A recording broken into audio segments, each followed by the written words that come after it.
Hey guys, Bitey Mouse here. Long time no chat. Uh, to say life has been crazy is quite the understatement. I've been doing a whole lot of dental work because now that my brain is not actively trying to annihilate me every single day, I can start focusing on physical health. And so dental health is really big on that one. And one of the side effects of having major depressive disorder is self-care is not really one of my strong suits. And so I'm working to improve that. But that's quite the challenge right now. But yeah, so I have two comments that I have come across that really rubbed me the wrong way. And so I wanted to do a video kind of letting my own brain explain the issues that I have with these two comments, and that some people don't understand where I'm coming from on them. And so a nice, wonderfully rambly kind of let me explain why I disagree with it and kind of turning it back around. So there was a video on YouTube that, 99% of the videos are always like, there's no wrong way to practice witchcraft. This particular one said, yes, there are wrong ways of practicing witchcraft. And here's like, I don't know, 10, 15 things.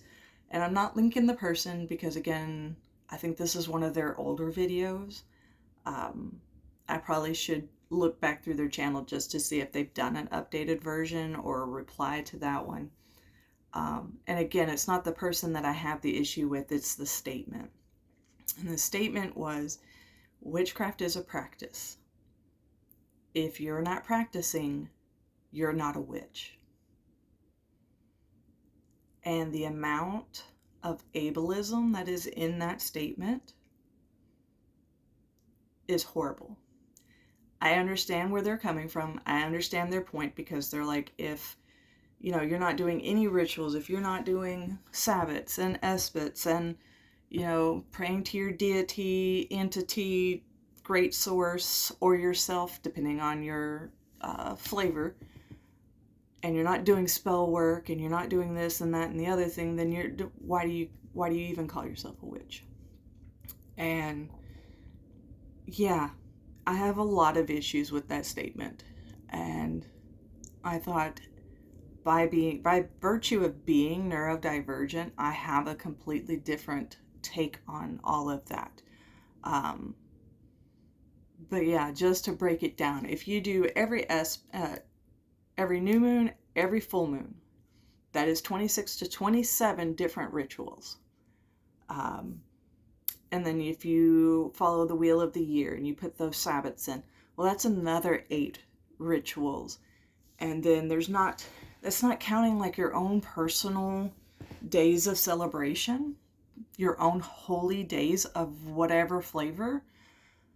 That doesn't, those come in as well. And so there's that many rituals. And then,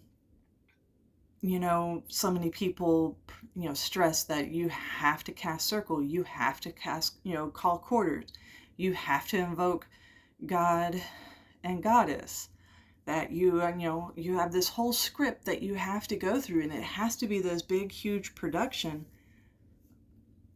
And if it's not to that level, then it's completely invalidated. And to that, I say fucking bullshit. Witchcraft, for me, is my way of interacting with the worlds, be them spiritual, mundane, crazy, psychedelic, whatever. I don't base my validity as being a witch based off of how many spells I cast, or how many rituals I've done, or how many times I have invoked deity X, Y, and Z. Because none of those, you can go through all the motions. I can go cast circle and I can do this and that, and there will be no soul in it. And I don't have, I'm just now getting my mental health back. And I don't always have the energy to work full time. And the fact that I work full time with the public, and by public, I mean from homeless to senators, and everything in between, on a daily basis, and they all have their own little issues, and the library is kind of a melting pot for all of that. And so doing that, dealing with patrons, even if it's a good day, I'm an introvert. That still takes so much energy out of me. And dealing with, conflicts within my coworkers and the drive there and back. And, then I'm coming home and I'm still having to figure out what I'm going to eat if I'm even hungry that day. I have a dog that I have to interact with and mentally stimulate so that she doesn't eat holes in the walls again. So there's a lot of other stuff there that's taking up my bandwidth, and there is no way anybody, and I say this as anybody, can give 100% to their deities, 100% to their rituals, 100% to their spell work, 100% to their jobs or their families or any of that. And stating it as if you're not practicing, you're not a witch, invalidates what I am doing. And so there are some days that by the end of the day, I can give deity 20%. And by deity, I mean just my spirituality. I can give my spirituality 20%. But that's 20% more than if I was just like, well, since I can't give 100, I might as well not even do it. For me, and my understanding of deity and my interactions with deities, higher beings, spirits, and things of that like, they don't require constant devotion. Way back in the day, sure, you could have dedicated priest and priestess classes, because that was something that was extremely valued by the whole population. And so they would ensure that, the priests and priestesses, that they had food, that they had clothes, and stuff like that. I can tell you right now in Texas, unless I was one of the big evangelists that, makes so much money that I can buy 7 Ferraris, not naming anybody, but if you know, you know. Texas actually has quite a few evangelists, preacher people like that. I'm not one of those. I don't make that kind of money. I can't do serious dedicated time. And, I'll have people be like, okay, well, it's your day off. Why can't you do anything that day? Okay, I work full time and I get 2 days off a week. One of them is always spent recovering. I call it my brain mush day or my blob day or whatever. I need to not deal with any sorts of real demands, because that's the only way I can recharge to the point that I can go back to work when it's time and, not bite people's heads off and stuff of that nature. And so that leaves me the other day to run all the errands that I haven't been able to do laundry, to go grocery shopping, to do, if I'm going to go see family, well, there's a drive involved with that. And so there's a lot of other things that go on.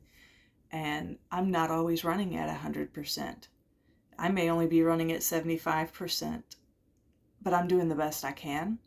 And that's what counts. So do I feel like I have to do every single Sabbath and every single, new moon and full moon? And no, because for me, that's an energy waste. Most of the wheel of the year, I don't connect with at all. So yeah, Ostara just happened. I should have done an Ostara ritual, but that one does not, other than, doing the Ukrainian painted eggs and stuff of that nature, and that's a familial, ancestral thing. That is the only connection I have to Ostara. So why would I spend the time and the energy and the effort to do a ritual that doesn't reflect me? And so I think you need to figure out what is my bare minimum that I feel I need to do in order to consider myself a witch, to be connected with my spirituality. And sometimes for me, just going out and enjoying the moonlight. I don't care really what phase it's in. I mean, full moons are gorgeous for photography wise, but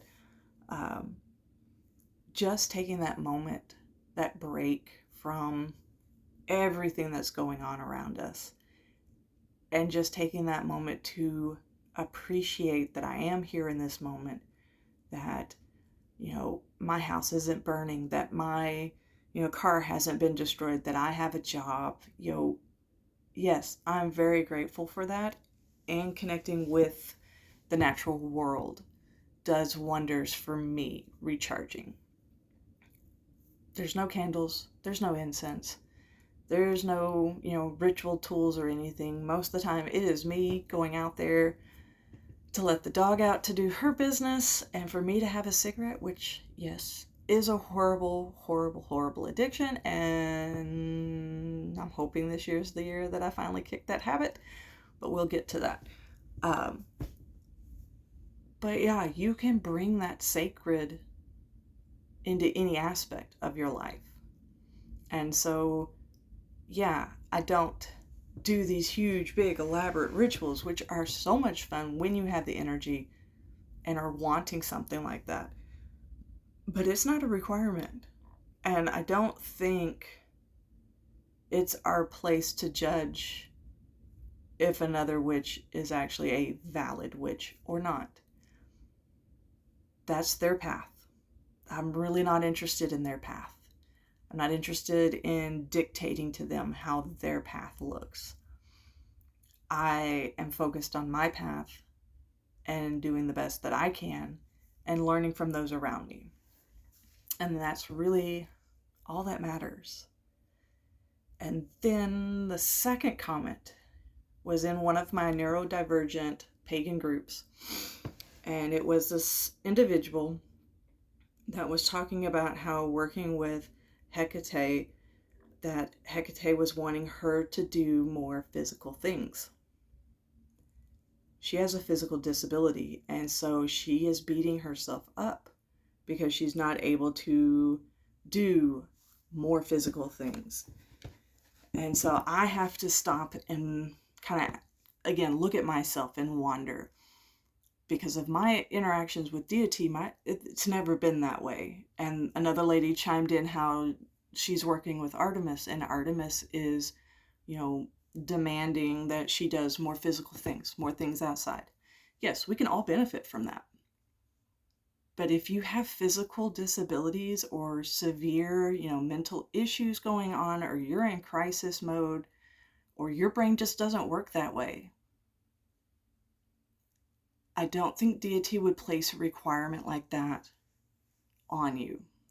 So for me, from my perspective, I feel like this is more of them projecting their own insecurities, their own, self-worth and stuff of that nature onto deity because they feel like they should be doing more.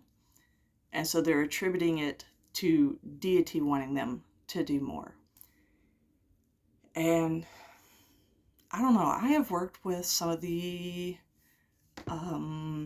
least fluffy deities. Like, I have a thing for the really dark, really harsh, brutal, they give zero fucks deities and spirits. And I can honestly say that none of them have ever made a request of me that was something I could not do. Like, I've been dedicated to Sekhmet since 1996. I have been working with her for a very, very, very, very long time. And she is definitely a no fluff, no frills deity. And while it's one of my personal goals that I would absolutely love to do, I would love to travel to Egypt, to go to one of her temples and stand before one of her statues there at her temple that were used when she was actively being worshipped by a group of people. That is like one of my ultimate dreams. Financially, that's not going to happen anytime soon. And I was able, because I got married in Vegas. There's a Sekhmet temple in Cactus Springs, I believe it is. They're in Nevada. It's about a 45-minute drive from Las Vegas. And I made it a point because I was like, no, I am only 40 minutes away from this temple, so I'm definitely going. And from the way the energy felt and the way I felt connected to deity and I felt connected to Sekhmet, this was just as valid a form of worship, a form of pilgrimage, as if I had gone to Egypt. And in all honesty, she would have rathered, and most deities that I see and that I've interacted with they would much rather you do what you can to show them honor, but they don't want you, emptying your bank account to fly to Egypt, to go there while, it's probably not safe for Americans. To do all of this stuff and put myself at severe risk, physically, mentally, financially, health-wise, like, there's no point. That is actually kind of counterproductive to how I understand things to work with deities. So in ancient Greece, their belief was that the gods made humans. The humans worshiping the gods fed them. That is what kept the gods immortal. So as long as there is one person out there still praying, still worshiping, still honoring that particular deity, that deity is still immortal. In ancient Egypt, it is believed that as long as somebody still remembers you, still remembers your name, you are still present. It is when everybody has forgotten you that you dissipate. And that goes for the deities as well. And I see that very much as a relationship. It's not, deities here and I'm down here and I've got to grovel and beg and, prostrate myself in front of them and beg for forgiveness. If I had wanted that type of relationship with a deity, I would have stayed in Christianity. I would have stayed in one of the Abrahamic religions. I'm not saying that I'm on the same level as a deity, but I am saying, sure, they can make requests, but it is still my choice if I'm going to honor that request or not. And again, that may be my super rebel spirit, my neurodivergent, very oppositional, defiant type brain chemistry. That could be from, ritual trauma, spiritual trauma from, being in certain churches that had very, very strict opinions on the hierarchy of humans to God and Jesus, the strict hierarchy of men above women, the strict hierarchy of the different races. That doesn't appeal to me. And again, I can make requests of deity. I can petition, and deity has that opportunity to either fulfill my request or not. And I see that being the exact same as me. They can make a request of something. Like there's been times Like the Harpies recently requested a very specific dark, I mean, almost black, red wine that I hate. I absolutely hate it. But they made the request for that as an offering. And I was like, okay. So I went to go look for this particular brand.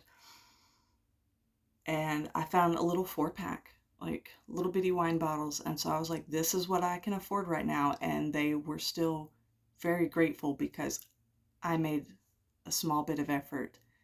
I didn't need to go out and, buy bottles and bottles and bottles of this wine and pour out a bottle every single day. It's not what they were requiring. They were simply asking for that as tribute because they've been really good about keeping me, my family, and our property safe because we're entering into tornado season here in Texas. So yeah, there's times where I'm like, I don't have the wine. They are perfectly fine with just straight black coffee. That's another thing I can do. And they're grateful for it because they're being acknowledged. And so I just think the concept of a deity that's been around for quite some time, that has seen all walks of life, all manner of people, all manner of abilities. I don't see them being that callous that if I'm physically disabled and it causes me extreme pain to walk, more than, 30 feet, I don't think a deity would ever require me to walk 90 feet. And my gut is saying if a deity is requiring that or demanding that, then they need to be banished. That's not a good deity. Deities are here to help us as we help them. Ones that make extreme black and white demands, I don't work with. I don't work with those. And so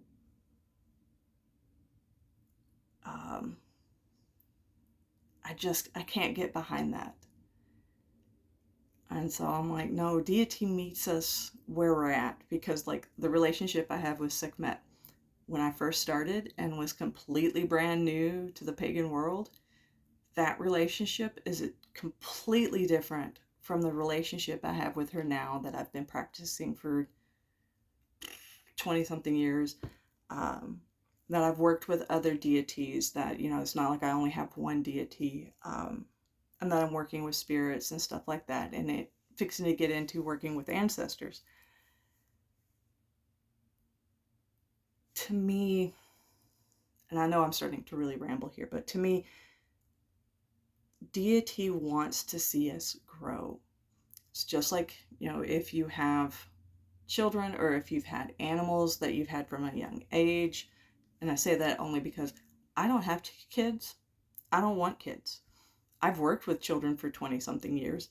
I was very happy to put that behind me. And so I have essentially raised thousands and thousands of children.